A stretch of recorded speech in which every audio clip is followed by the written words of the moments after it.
Hey, campfire crew, let's get it on.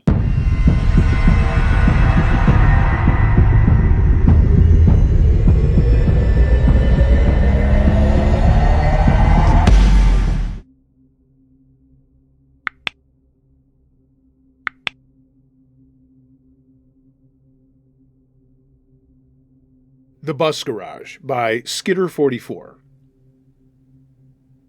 I've been working as a mechanic at a public school bus garage for 8 years. I really like the job, which is why I've been there for so long. I mean, the hours can be long, but it pays good. And because it's a union job, we also get overtime and some other perks. Basically, it's a Monday through Friday job. But occasionally, if we are down vehicles, our transportation director asks us to come in on the weekends. It's something that was approved through our bargaining unit, and I usually jump at the chance because it is time and a half, and usually is only in the morning to early afternoon. One Friday afternoon, my boss came over to me and said that the transportation director needed some extra vehicles that we'd been working on actively for a bunch of unexpected sporting events coming up that following Monday. All of the other buses were going to be in transit with students going home from school, so we needed these other ones to be up and running to get the athletes where they needed to go. My friend I'll call Bill, and I said sure we can come in on Saturday morning and try to get them done by noon. Unfortunately, by noon, we weren't finished, but there was only one small thing that I needed to do on one of the buses, so I said I would stay as Bill had to get home and do some family things. I finished up what I had to do, and as I was washing my hands, I turned off the water at the large faucet and heard what sounded like a child crying. Not just crying, but you know the way kids get when they're really worked up and they're trying to breathe and cry at the same time? Of course, I looked around to see if anybody had come into the garage before I took both of the buses back out into the lot, but there was nobody around. I went into our office area to get my coat, and then I heard the crying again behind me. I whipped around and went back into the garage and listened. Again, there was nothing, no more sounds. Then I thought, maybe I should look inside the buses. I hadn't done that yet. I mean, who knows? Maybe some kid had come in without us knowing and gained access to a bus, and maybe he was stuck or something. The first bus I went into and checked, and everything was fine. But while I was exiting, I heard the crying again, and I immediately ran to the other bus, jumped inside, and stopped at the driver's seat and waited. There were a few minutes of silence, but then I heard whimpering. It was coming from the back of the bus. It was no longer the cry that I had heard before, and it was much softer. So I walked forward, trying to be as brave as I could. I got to the back of the bus, checking every single seat, and there was no one on the bus. By the time I got back there, the whimpering had stopped. I started asking myself if I was going crazy, but then I finally decided that I really did hear what I heard. Just wrap things up and get out of there, call it a day. I put the first bus in its proper spot in the lot, went back into the garage, got the second bus, and put that in the lot too. Then I went back inside, turned off all the lights, and making sure our tools were put away and everything was orderly for Monday morning. I called my boss, let him know that we had finished up and everything was ready to go, and he said he would let the TD know things were good for Monday. I waited for a second and then told him about what I had heard, and he was quiet for a second and then said, "I'm going to trust that you guys were working sober today," and then he burst out laughing. That made me laugh too, and I said, yes, we were on the up and up. He said, "Okay, have a good weekend," and I said, "You bet," and then I made my way home. That evening he called me back. He said when he called the transportation director, he kind of made fun of me about what I had said and I had heard. The TD then said, "What bus was that?" These two buses were not normally in use, but we needed to put them into the fleet, so this was certainly not a newer bus. And if you're not aware, buses are not cheap vehicles. Anyway, my boss said the TD was quiet, and then he said, "Okay, I'm glad everything got done, and I'll see you on Monday." But my boss said he was really strange about the whole thing. All of our buses have cameras on board, and normally they are only on during times of operation. It's a safety thing, and I'm pretty sure that's standard for all school buses. We also have cameras inside and outside of our transportation building, covering the lot for vandals and other safety reasons. We also have them inside the building for the same reason. On Monday morning, we all got back to work and we were waiting for the fleets to come back after their first run from the high school and middle school. It looked like it was going to be a pretty quiet day and that we would most likely be doing maintenance around the building as all the buses were in really good shape. We were having coffee when the transportation director came into our little office and said, "You guys need to take a look at this." By that time, we had told everybody else at work what I had heard and saw, and of course everyone was making fun of me. We went into the TD's office where we had the big tracking system on the wall, and where he had full access to every camera of the buses and the building. He pulled up the footage of when I was alone in the garage on Saturday.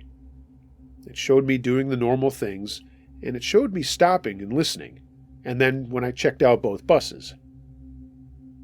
When I was in the parking lot parking the first bus, the camera was focused on the entire room, and a strange white shape came out of the door from the second bus where I had heard the noises. It was just like this misty kind of thing that went through the rest of the garage and then out of camera range. We all looked at it, and I said to my crewmates, "See, you guys, I wasn't kidding. What the hell was that?" The TD then went on to say that before I started working there, a little boy had had a seizure on the way home and had unfortunately passed away on that bus.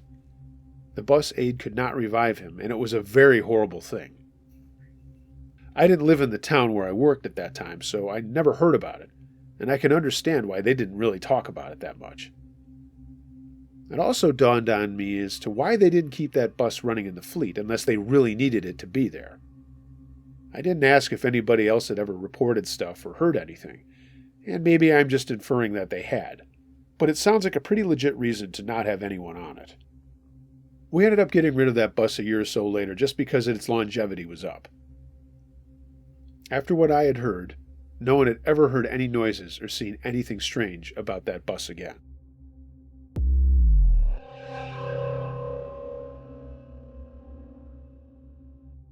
The New Kid, submitted by Leslie. As a kid, my parents always told me to be nice to whoever I met, whether it be at school or anywhere else. I was always told to keep an open mind, no matter what the person looked like, the things they said, how they smelled, and so on. I like to think that I was friends with everyone I went to school with, no matter where they came from or what they were interested in. Sometimes, though, being super friendly isn't the best idea. When I was in 9th grade, we had a new kid start school a little after Christmas break. I'll call him Sam for this story. He was very quiet and kind of stayed to himself for the first few days, which I guess is normal. This was back when we still had home economics. I don't even know if they teach that anymore. I was in honors classes, but I took this home ec class because I wanted to be doing something rather than just sitting in a study hall. So when Sam came into our classroom, he sat in the back and didn't say much for the first day or so. A little into the week, I went over to him to say, "Hi, my name's Leslie. What's your name?" He kind of whispered, "Sam." Did it into his chest and didn't look up to look at me. He was wearing dark clothes and had long bangs that kind of fell into his face, so you couldn't really see what he was looking at unless he flipped his hair back. Honestly, he wasn't a bad-looking guy. He was just really shy, and I could tell very awkward. I asked him if he liked our school so far and where he had come from. He said it's okay, I guess, and that he'd come from California. This was New Mexico at the time where we were. I said, "Hey, I've never been to California. What's it like?" Just trying to make conversation. He again said, "It's okay, I guess." He gave off a sigh, and I said, "I'd love to go there someday. If you know any places that I should go, let me know." He just said, "Yeah, sure." I went back to my desk and the teacher got on with the lesson. We were doing a cooking unit and need to partner up with people. My normal friends were pairing off, and my friend Jenny asked me to partner with her. At the same time, my friend Kelly also asked me. I said, "Why don't you guys partner up? I'll partner up with Sam." He was the only one nobody had asked. So I went over to Sam and said, "Hey, I think it's me and you." He said, "Okay, fine," in this really dead voice. I was determined to follow my parents' advice and be nice and make sure that he was included in everything else that we were doing.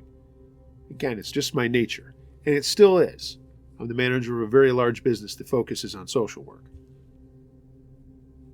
We were making pretzels, and the more we were working together, the more he started to relax, and we got to giggling as we made questionable shapes with our pretzel dough.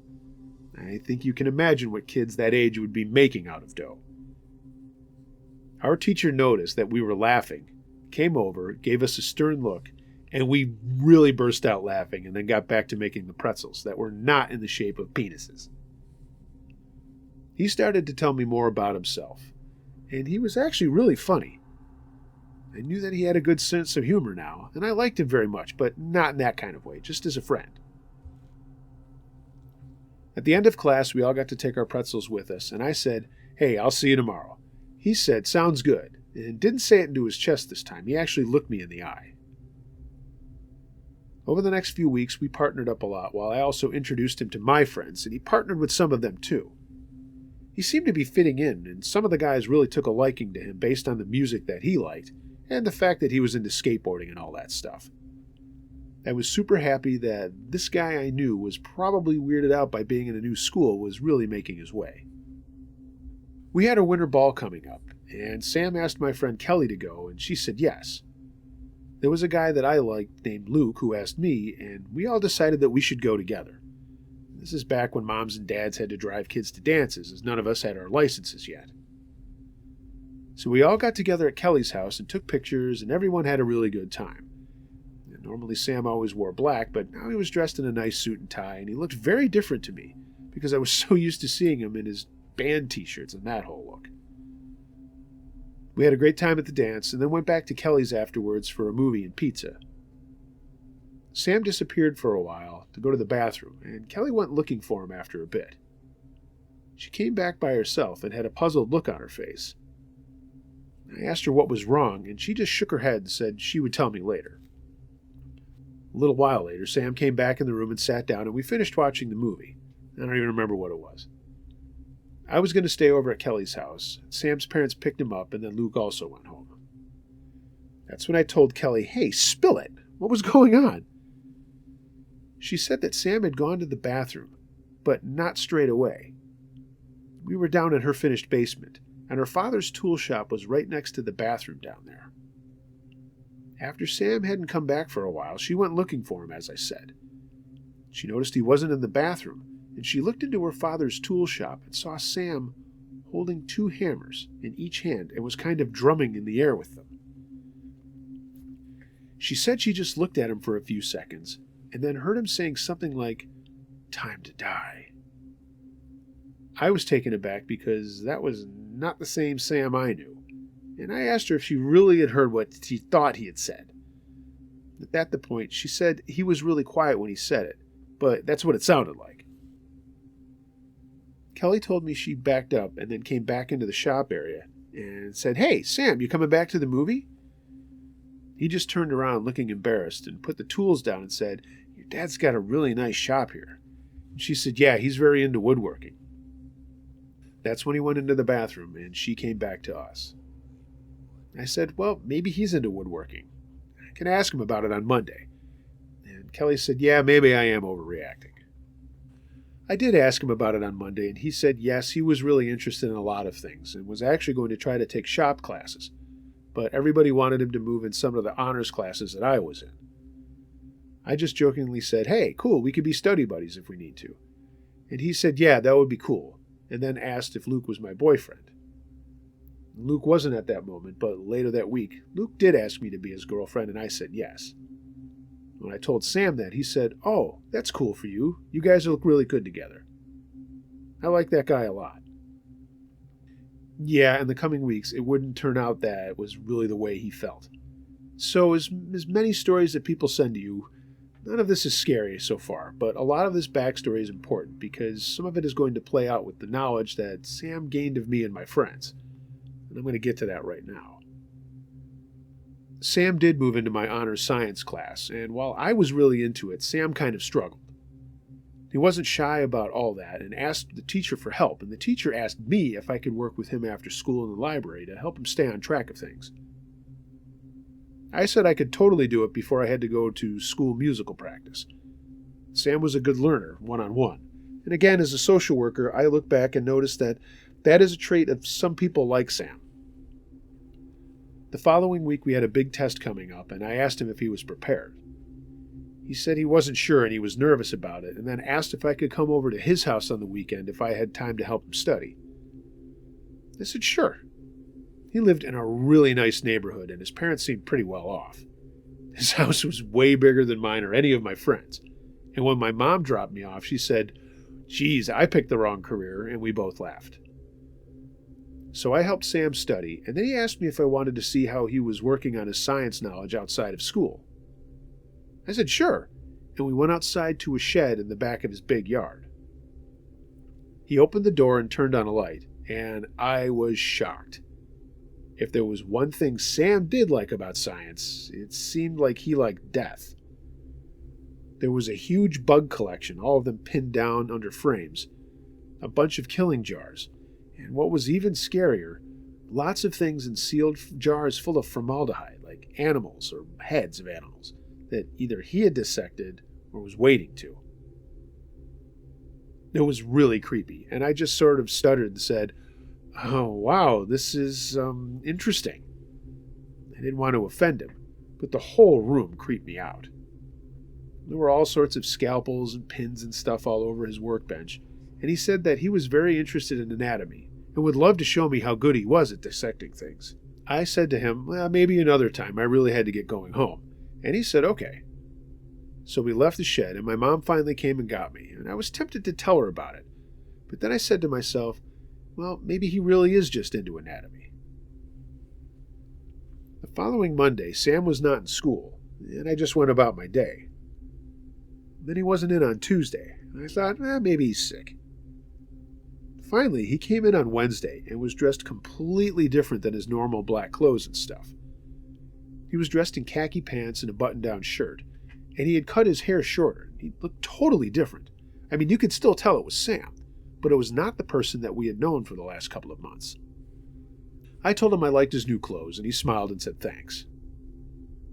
At the end of the day, I was walking down the hall and happened to pass by Sam at his locker, and his back was to me, so he didn't see me coming. I snuck up behind him and poked him in the shoulders and said, "Boo!" He jumped in the air and spun around and knocked his locker door open, and I saw something that scared the hell out of me. There were pictures of me and Luke from different hallways all around school, but there were X's across Luke's head. I kind of backed up and said, "Sam, what is this all about?" And he said, "Oh, it's an art project that I'm working on." I didn't know what to say, so I just said, "Well, I don't really appreciate it. If you're going to take pictures like that, please let me know and let Luke know before you do it, okay?" I was creeped out and kind of angry, and I didn't wait for an answer. I just got away from him because, again, I was just creeped out.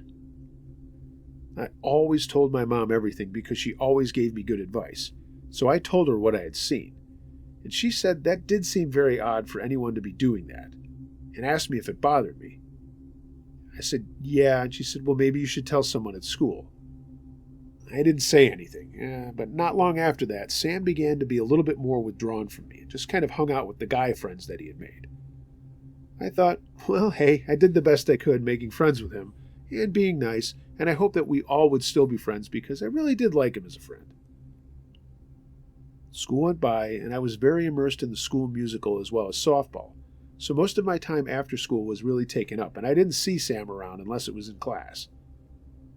Then, just like before, there were a few days where Sam wasn't in school at all. When I got home from school one day, my mom asked me to sit down and ask me about Sam. I said, what do you mean? And she said, well, his mother just called, and she's a little concerned about his behavior and your relationship with him. I said, what do you mean? And she said that his mother had found some notebooks with all kinds of poetry and images he had sketched, and everything was about me or looked like me. I actually thought it was sweet and smiled and said, I wonder if they're any good. and my mother gave me a look that said, "No, they're not." Sam's mother had expressed some serious issues were going on, and she was taking him to some counseling because apparently what he was writing and drawing of me was not flattering and was on the scary side. I said, "Okay, should I just stay away from him?" And my mom said, "Yes, I think you and your friends should stay away from Sam for a little while. It could be a phase he's going through, but I really don't want you hanging around with him anymore." Her rule was bond. I totally understood, and I kind of distanced myself from Sam when he was in school, which at this time was infrequent. He was missing more and more class, and towards the end of the year, I stopped really thinking about him because he just wasn't around anymore. The school year ended, and that summer I was going to work for my aunt in her glass and ceramic shop.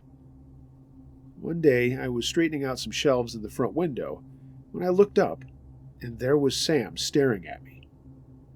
He smiled and waved and then just walked off down the street, but his smile seemed a little odd. I let it go. That day I got home right after lunch, as I only worked during the mornings, and I saw that a package had come for me. I wondered where it came from, and I opened it up, and there were two things wrapped inside the box. I unwrapped the first one and nearly jumped back. It was a rat in a jar of what I assumed was formaldehyde, and the other was what looked like a small pill jar with blood in it. I set them down immediately and called my mom at work to tell her about it. She asked if there was any postage on it, and I went back, while still on the phone, and saw that there was no postage on it, just my name and address. It doesn't take a genius to think who sent that. My mom got off the phone with me and then called me back after about 10 minutes and said that she had called Sam's mom, but Sam's mom said that he wasn't in town, that he had taken a train back to California to see his friends for a couple of weeks. I told my mom that was impossible. I'd just seen him that morning outside the shop. My mom hung up with me again and then called me back in a minute and said that she had just let Sam's mom know that.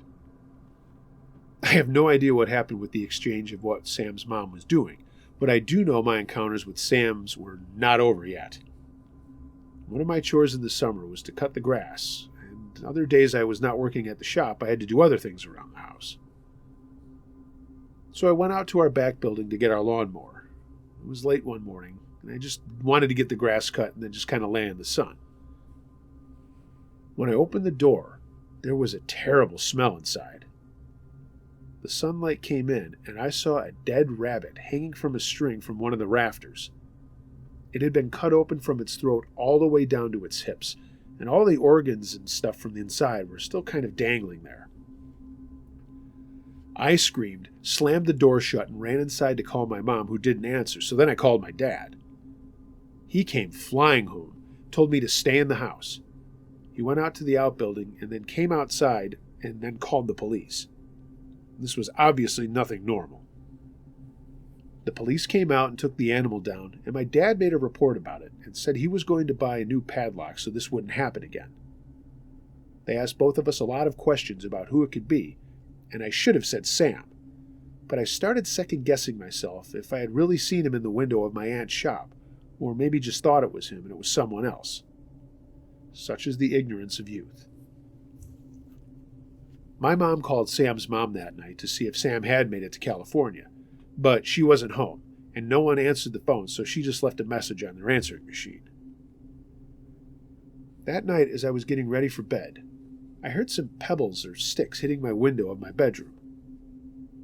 I went to the window and looked out into our backyard, but I didn't see anything. So I went and turned the light off, and then crept back over to the window and kind of peeked around the curtains. There was another tapping of something being thrown at my window, and I screamed.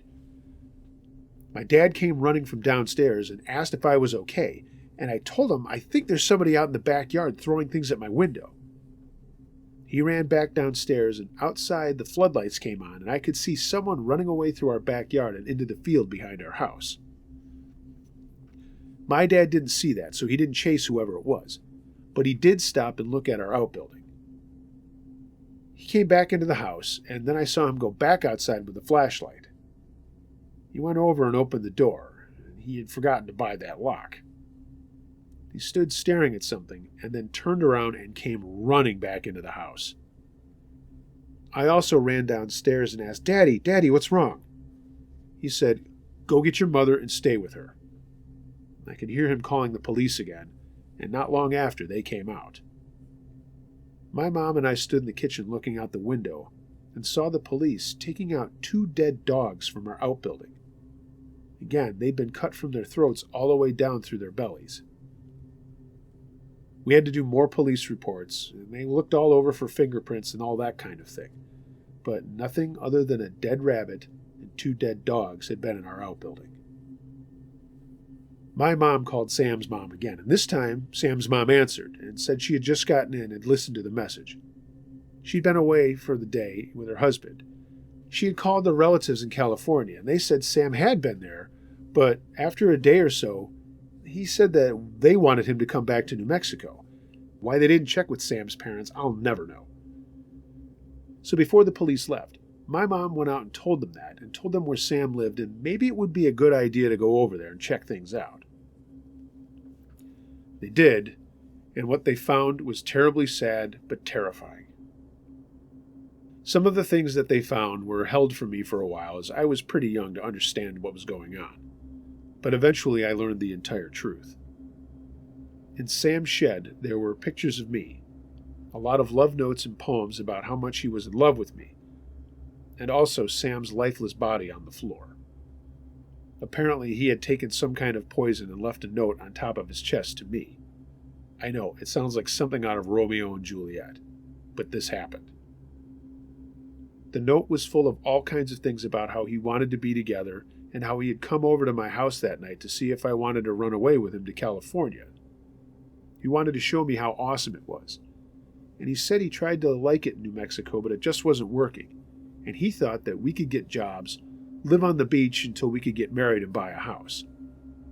It was very sad, and even though I was creeped out about all the other things that he'd done, I cried and cried and cried. It was the talk of the town for quite a while, and not long after Sam's parents moved away. But not before they came over to apologize for everything that had happened, especially to me. As a grown woman looking back at this, I still don't know really what to say other than watch your kids, see what they're doing, pay attention to what they have to say to you, encourage them to share their feelings, and don't blow them off. Because I do have a feeling that Sam's parents didn't pay too much attention to him. And if you see disturbing behavior with any of your kids or friends, explore it, ask questions, find out why. It's such a shame. I wonder what he could have turned into as he grew up. While part of me is sad that he made the choices that he did, part of me is also still disturbed that he was trying to pull me into a life that I would never understand or ever be ready for.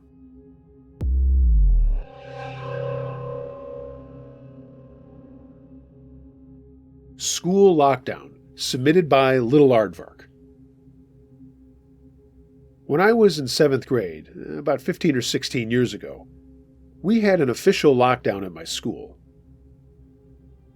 We'd done the drills that we always had to do, but this time it was for real. I was in English class at the time, and our teacher, and I'll call him Mr. Smith, got things together right away after the announcement was made. He covered the windows on the door to our classroom, locked it, turned off the lights, and made sure that we all got into the back corner of the room. Our classroom had a storage room right next to it that also opened onto another English room for the 8th graders. They just had books and stuff like that in there, and we really didn't use it for anything much else than people having to be isolated for testing or that sort of thing. As stupid kids, we were all fooling around with Mr. Smith telling us to be quiet because this was a serious thing. Looking back now, I understand how he was feeling, and I could tell he was nervous. Occasionally, he would poke his head up to look over the desks at the door. One of my friends started singing this song, and Mr. Smith turned to the kid and said, "Shut up right now." We never really saw Mr. Smith look angry, but he looked angry now. I mean, he was a really cool guy, so this took us aback when he said what he said. We all did as he said, and the gravity of the situation kind of fell over us. In a lockdown, the only people at our school who were allowed to be in the hallways were administrators, the police, obviously the canine guys, and no teacher was allowed to answer the door or open it for any reason until the lockdown was called off. Even teachers and staff who were in other classrooms had to do the same thing. You were just not allowed in the hallways. At this point, we still had no idea what was going on. But Mr. Smith, as every minute went by, seemed to get more and more nervous. We were on the second floor, and I remember sitting up to look outside the windows and him gently touching my shoulder, taking my hand from the blinds, firmly pushing me down and saying, "Aardvark, knock it off." Everything was dead quiet. Then all of a sudden, Mr. Smith turned to us, got down on one knee, and said, "When I tell you to follow me, I want you to all follow me as quickly and as quietly as possible." He looked at us and said, "Y'all got it?" And we all nodded. He took a deep breath and said, "Stay as low to the ground as you can and follow me into the storage room." He got up in a crouch and moved quietly to the door of the storage room, gently opened it, and then ushered all of us inside. He gently closed the door behind us and locked it. This door had different kinds of locks, and both doors to our classroom and the other classroom had 2 different kinds of locks. He went to the other door and opened it softly, saw that no one was in the adjacent classroom. He then closed and locked the door again, and got us to crouch away from the door. A few minutes later, as we just sat there quietly, we heard glass breaking in our classroom. We then heard someone grumbling and mumbling and then opening the door. It shot open with a bang against the wall, and we all froze. We could hear heavy breathing and a lot of curse words being muttered, and then everything got quiet as we heard footsteps slapping on the hallway, going away from our room. We all finally took a breath, and about an hour later we heard someone at the storage area door.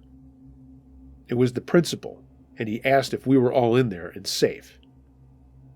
He opened the door after unlocking it, and Mr. Smith got up to his feet and said, "Yeah, we're okay."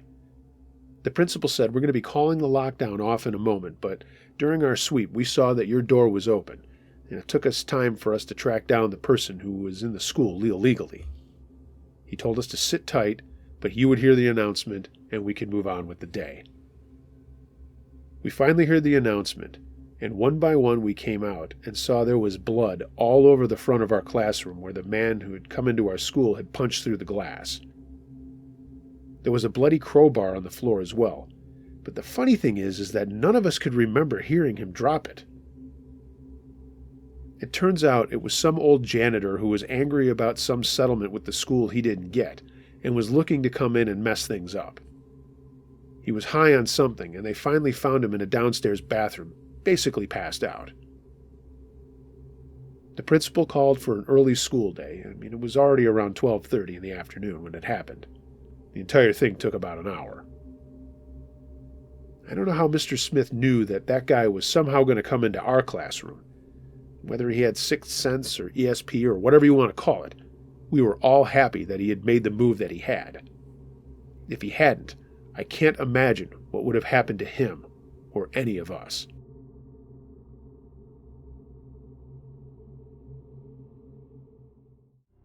Hey gang, thanks for listening to Uncle Josh's True Scary Stories. I hope you enjoyed this episode. If you have a true scary story of any nature that you would like to hear narrated on my channel, email unclejoshtruescarystories@gmail.com. I read them all.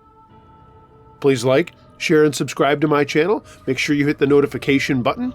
And also, follow me on social media. All the links to my social media contacts are in the description below. I hope you all are well. Be excellent to each other. And until next time, be wary of things that go bump in the night. It could be anything. A ghost, a monster, or the guy next door.